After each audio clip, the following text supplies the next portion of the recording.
భారత ప్రభుత్వం పర్మిషన్ లేకుండా రిజర్వ్ బ్యాంక్ ఆఫ్ ఇండియా అనుమతులు లేకుండా ఈ దేశ సొమ్ము ఈ దేశం ఎల్లలు దాటి బయటకు పోయింది. డెఫినెట్గా ఈడీ వస్తుంది, డెఫినెట్గా ఫెమా వస్తుంది, డెఫినెట్గా మనీ లాండరింగ్ కేసు అవుతుంది. దానికి ముఖ్యమంత్రి కొడుకు అయితేంది, యువరాజు అయితేంది, రఘునందన్ అయితేంది, ఇంకొకరు అయితేంది. చట్టం ముందు అందరూ సమానులైన ఉపన్యాసం నిన్నటిదాకా చెప్పినాం కదన్నా. ఇలా దాన్నే అమలుపరచాలి, దానికోసం సిద్ధంగా ఉండాలి. దానికి ఆగమాగమై కోర్టుకు పోయి యాంటిసిపేటరీలు తెచ్చుకోవడము, 10 రోజులు స్టే తెచ్చుకోవడం ఎందుకు? ఏమన్నావు కదా, అరెస్ట్ చేస్తావా రేవంత్ రెడ్డి, యాడున్నావు, నేను హైదరాబాద్లో ఉన్నా అన్నావు కదా.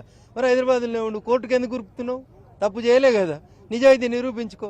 జైలుకు పోతే ముఖ్యమంత్రి అవుతారని షోక్ ఉంది కదా నీకు, జల్దీ జైలుకో అని కోరుకుంటున్నాం.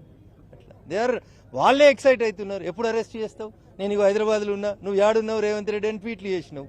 ఇట్లే అవుతుంది. ఇంతకుముందు మీ చెల్లె కూడా ఇట్లే మాట్లాడింది. మోడీకి ఈడీకి దేనికి భయపడమని రిధం కోసం మంది రాసితే రాసే మాటలు మాట్లాడిరు కదా.